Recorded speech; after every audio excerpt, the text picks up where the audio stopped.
In today's fast paced, hyper connected world, leadership is often mistaken for control. But listeners, just imagine what if real leadership is about awareness? What if the path to productivity begins not with KPIs, but with compassion? Welcome back, listeners, to this episode of the BizBlend podcast. I'm your host, Sana, as always, and my guest today has spent 25 years mastering that very balance, leading global teams at the intersection of technology, strategy, and soul. Listeners, he's a leader who speaks in both code and consciousness, blending enterprise software with mindfulness, merging data driven logic with Jungian insight.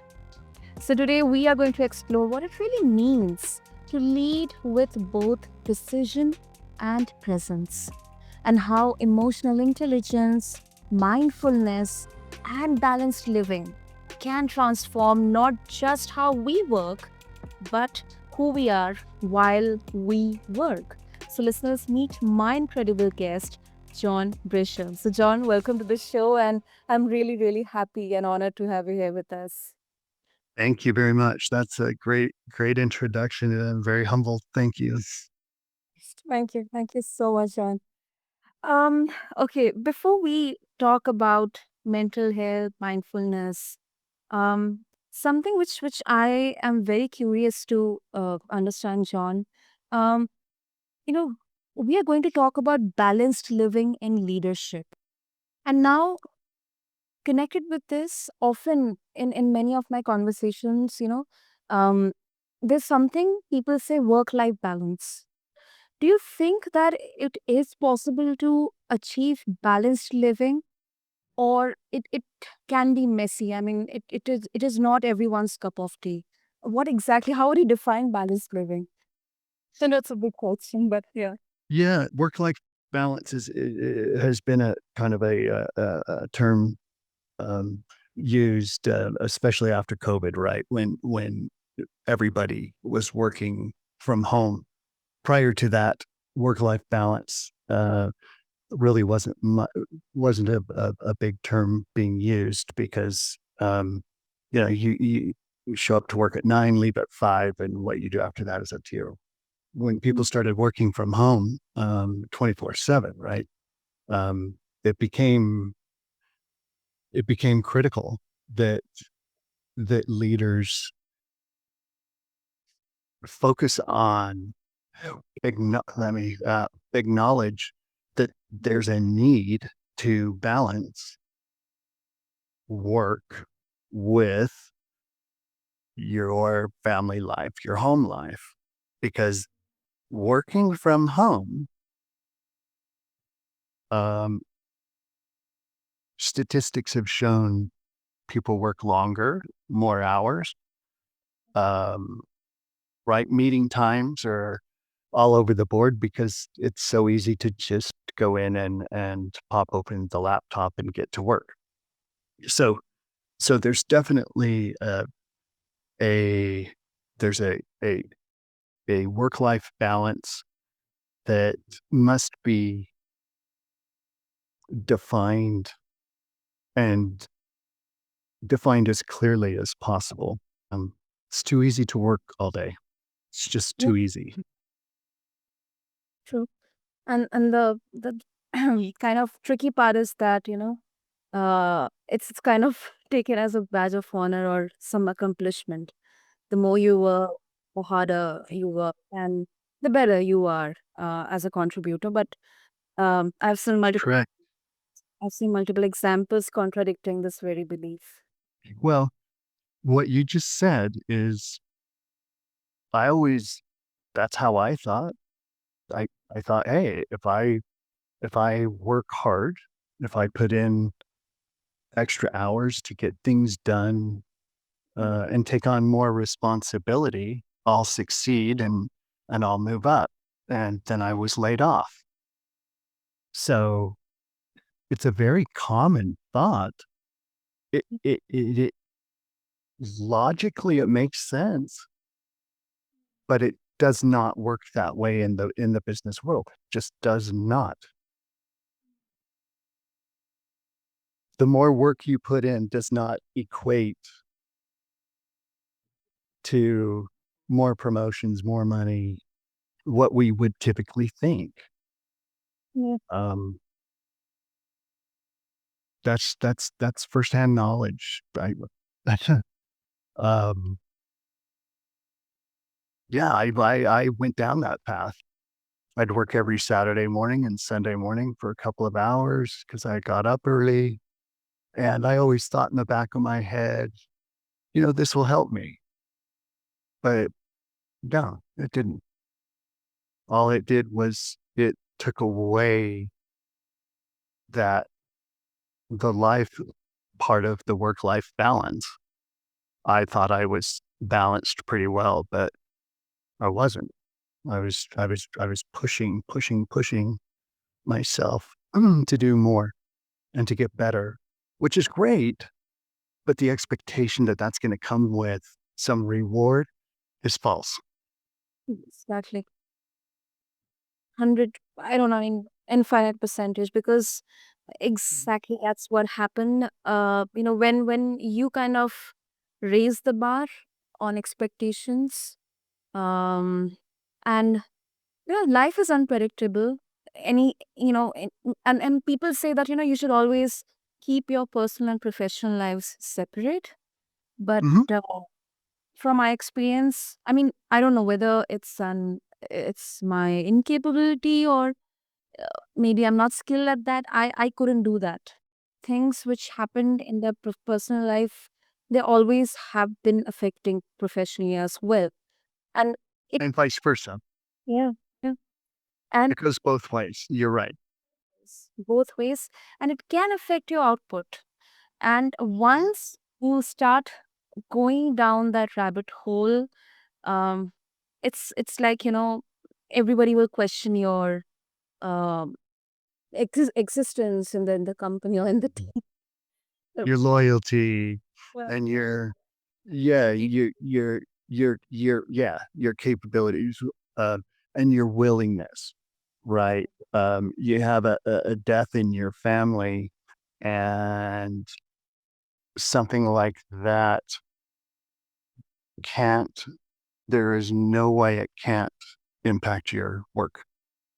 No way, right? that exactly, exactly. Anything that's on your mind, it comes to work with you, and whatever happens at work that's, you know, in any way traumatizing goes home with you, right? So it impacts the work-life balance is not just are you are you s spending an equal amount of time at home, or, personally, doing whatever outside of work that you are at work. That's not it. It's emotional. It's mental.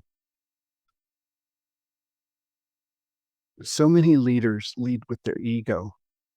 It's a power thing, right? I'm in charge, because I'm the manager. Um, and you only get, policy says you get 3 days bereavement when, you know, a loved one passes, for example. Um,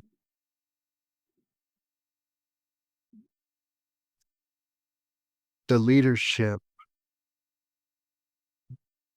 role includes empathy and integrity.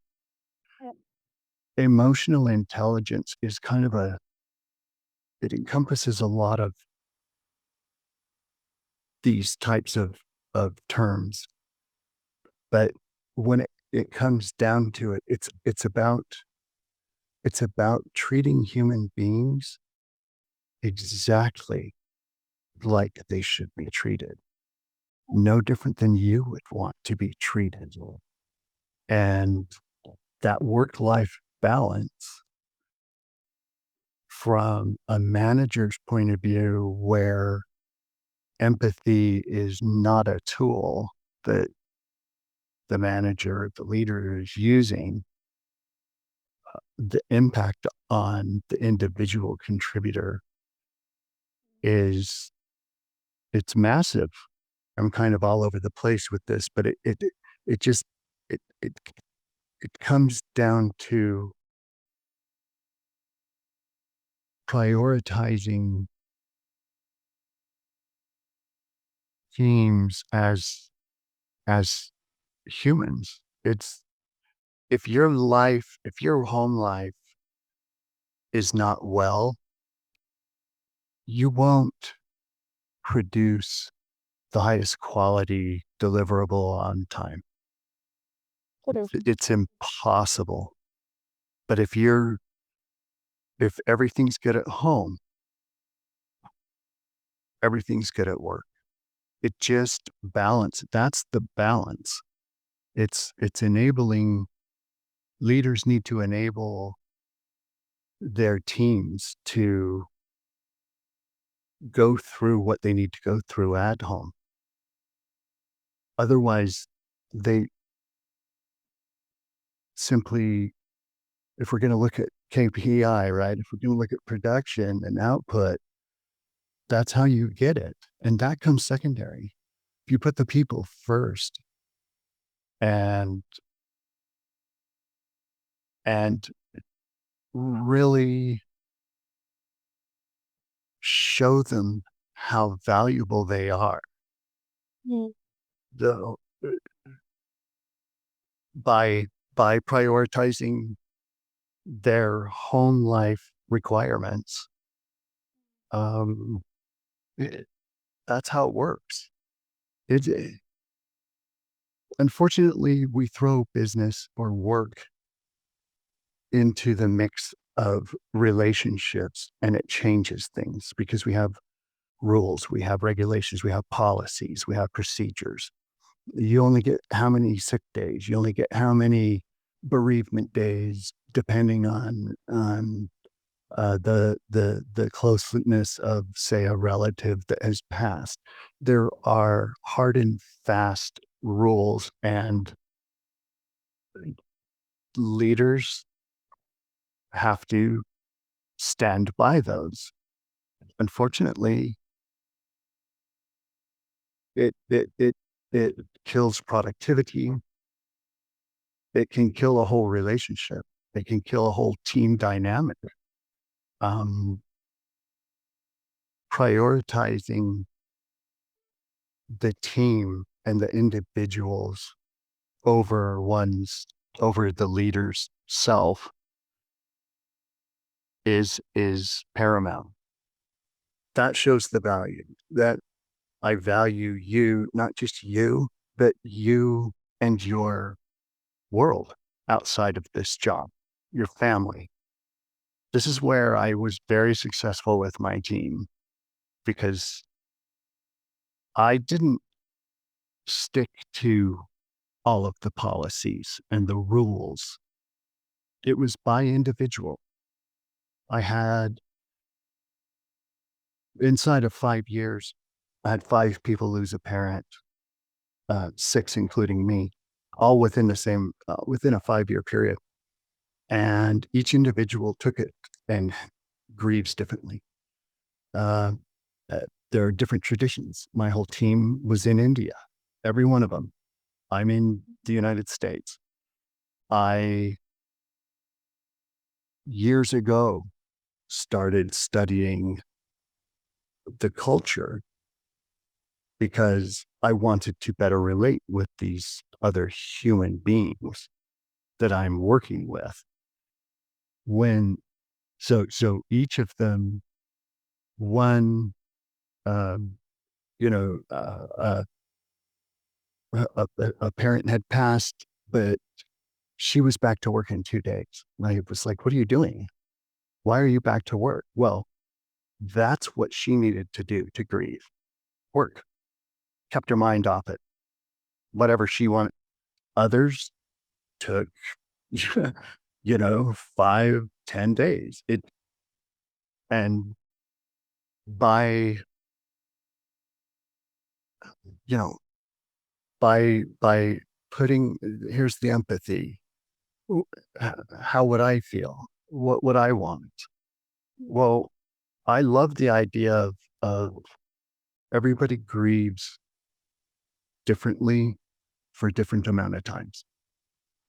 And I have to, as a leader, especially around grief like that, I had I not taken that each individual at a time and allowed them to do what they needed to do, and I forced them, say, to be back to work in 2 days or what have you, that they're not going to be happy with their job. They're not going to do well. Production drops, all of that. So it comes down to valuing h- each person as a human. And we often, too often, get tied up in managerial structures and, um, you know, we're not talking about feelings at work. Well, I did because that's human nature. So making it as human as possible. So I didn't have to work so much on a work life balance as I did on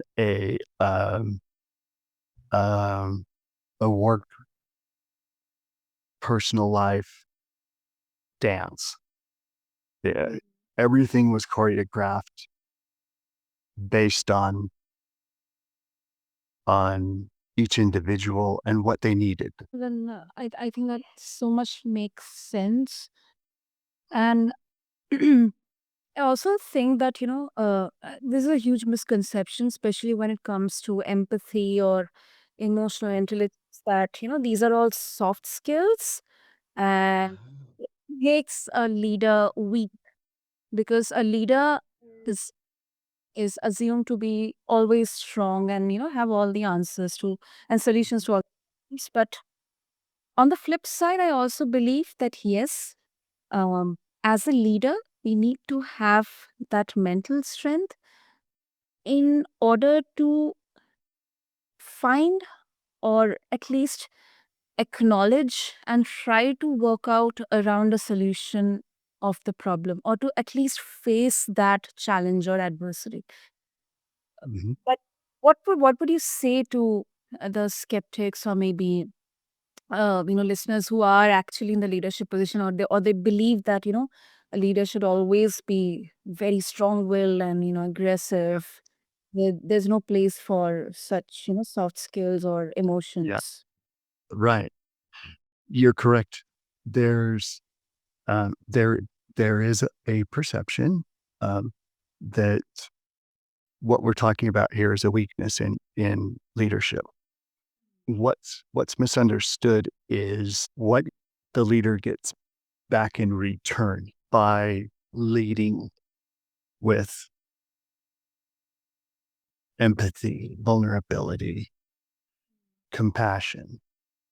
What you get back is what you give.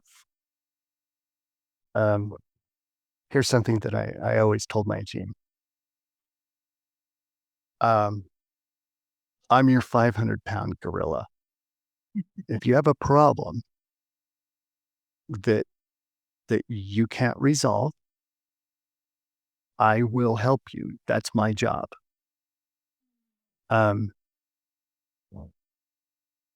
but that does not mean that I am all powerful, um, bigger, better, smarter, faster, stronger. That's Mhm. the misconception, is that the manager, the leader has all the power. I would, I don't know how many times I would pull my team together because something has come up that is urgent that we need to do for, a given customer, and it needs to be done quickly. I would pull them together and say, okay, we've got a challenge in front of us.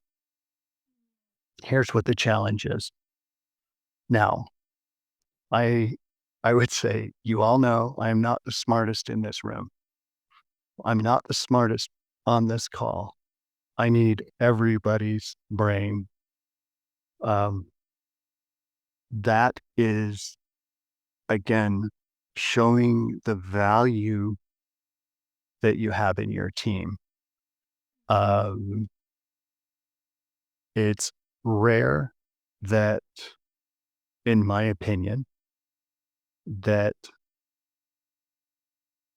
a single leader of a team of multiple people is bigger, better, faster, stronger than the team combined.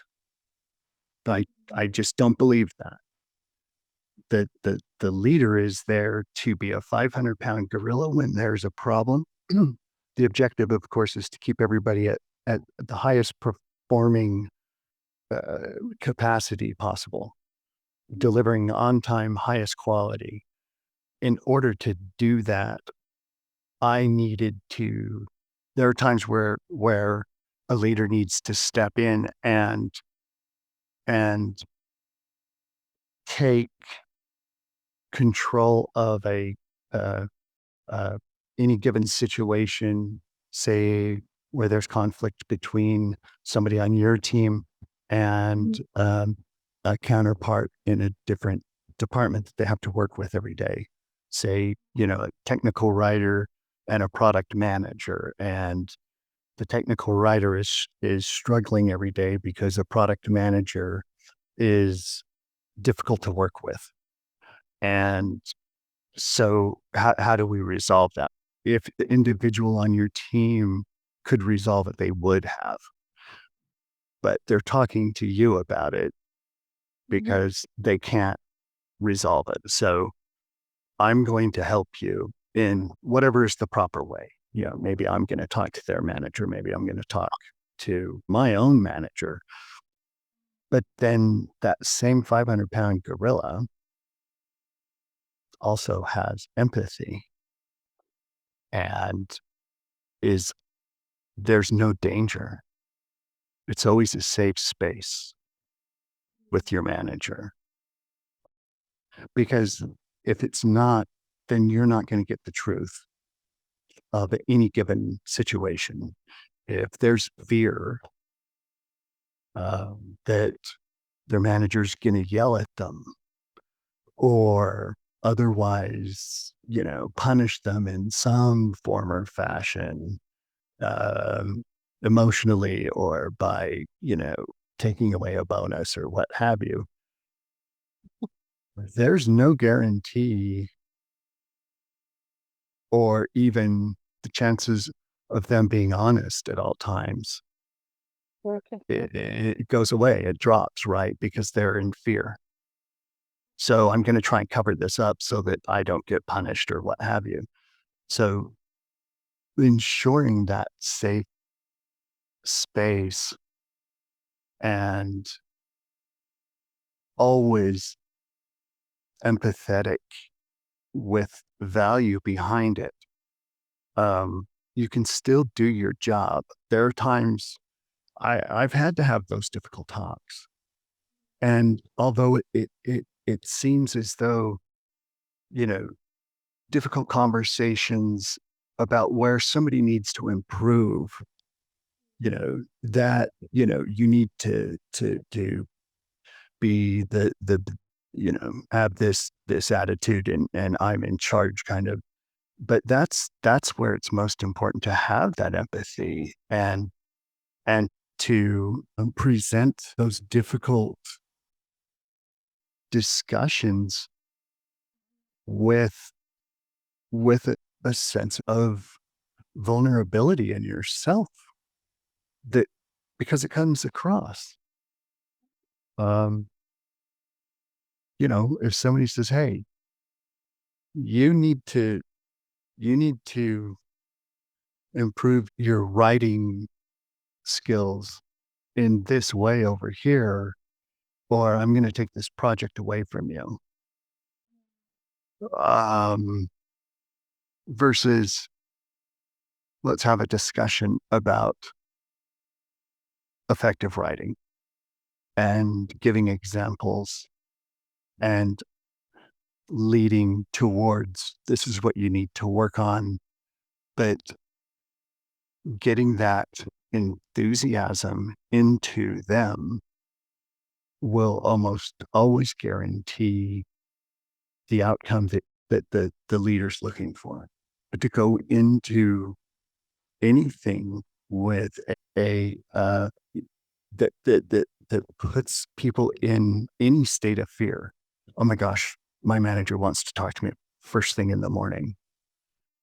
If that fear is there, there can't be effective communication. There can't be.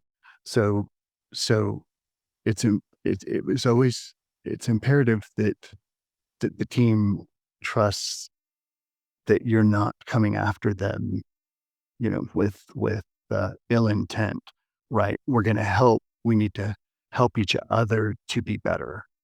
Um, and being honest with yourself, because it is too often that uh, somebody's put in a management position and they've got that sense of power, but there's also this sense of I'm better than everybody else. That's why I got this job. That's why I'm here. It's because I'm better than everybody else. So I know better. And that's just not the truth. Again, I go back to one brain being better than five. And that's not the case. That's never the case. And also before we wrap up, I think this is such an important aspect because um it's not just that, there is no um proof behind it or there is no science behind it. It has been practiced. The results, you have seen the results, you have seen the Mm, output. And you have also studied the Jungian philosophy. sure. And I mean, for over 30 years, that's quite a dedication in there, John. So, um, how does the concept of the shadow, how does it, the part we often ourselves we often deny, how does it show up in peers or organizations who are under stress? That is such a great question. The shadow. And this is where this is what the this is where if you can integrate your shadow into your life, the shadow being the place where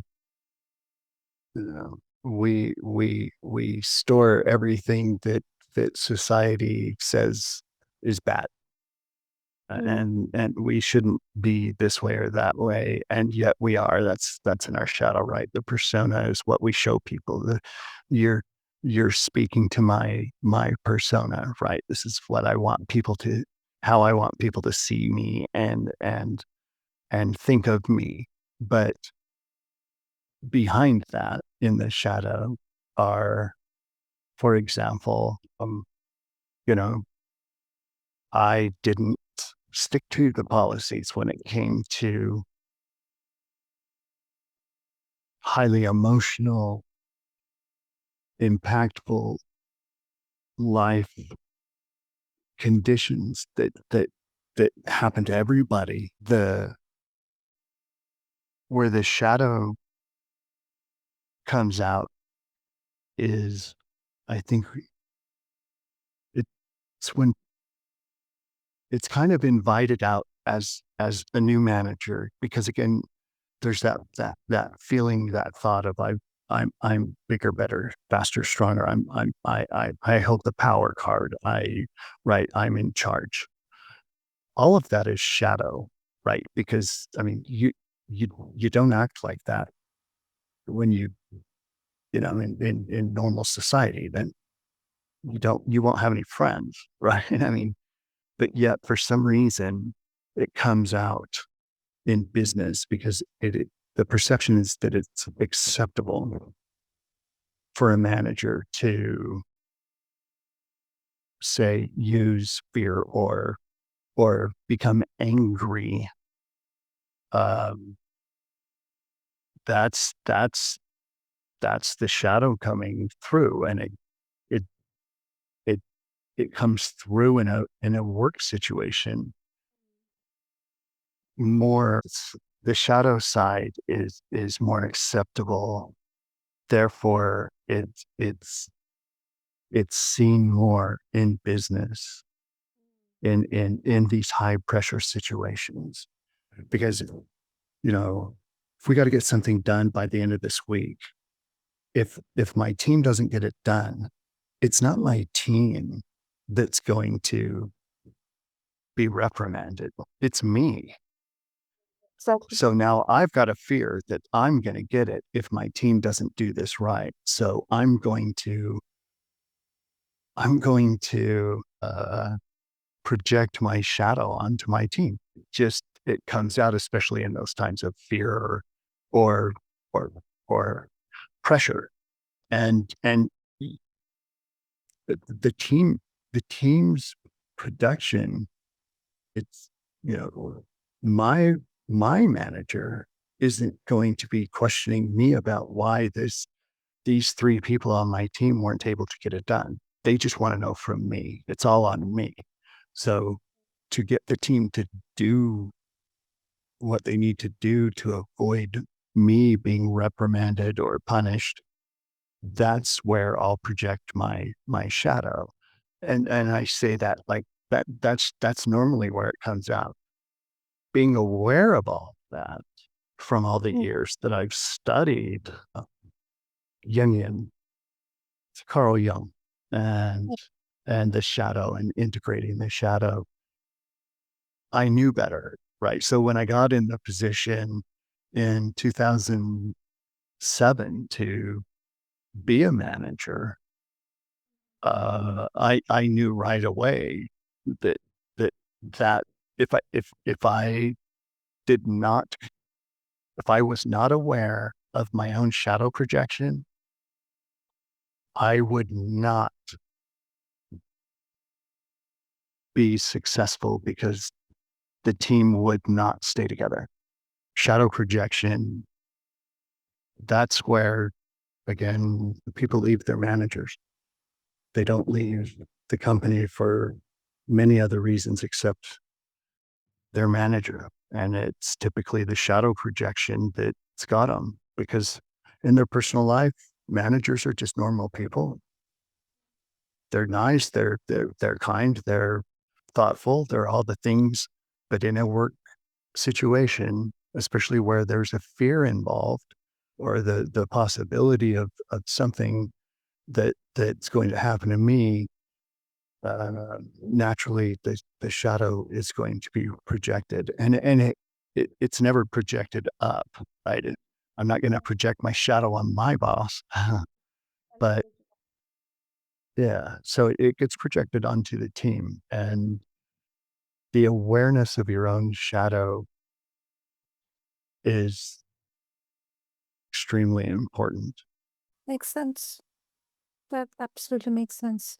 So, before we conclude, John, I think this is so interesting, and I'm very sure our listeners they would also like to explore that uh, how exactly empathy or emotional intelligence or mindfulness, why do all these matter, and how we can start um, blending all of these into our daily life, especially in areas where whether it's leadership or parenting or anything. So, if they would like to get some guidance and would also like to share their thoughts with you and seek your resources, what would Mm. be the best? I am working on a website where we can have discussions or people can reach out and contact me, and where I'm writing and explaining kind of my own leadership philosophy that combines everything we've talked about, the emotional intelligence, being able to be vulnerable. Vulnerability in a manager is very rare. there's a certain amount of confidence that I need to have in myself, in my leadership skills to empower people, which empowering people to, okay, we need to get this done. Well, how should we do that? The answer is, I don't care. That's up to you. I'm giving you full autonomy on how you're going to do it. Just do it. It just needs to be done, right? The end result needs to be this or that. So combining the all of these kind of what you kind of deemed up front as these soft skills um, results a s- mm, in a smaller chance that these big rough and power uh, uh, uh, needs to you don't need to use that as often. You don't need to. You, there's no need for that if you can use the emotional intelligence and all the soft skills correctly. That doesn't mean be nice all the time. This is the misconception, is that you just be a nice guy. Just be a nice guy. Well, your team's not going to be effective if you're a nice guy all the time.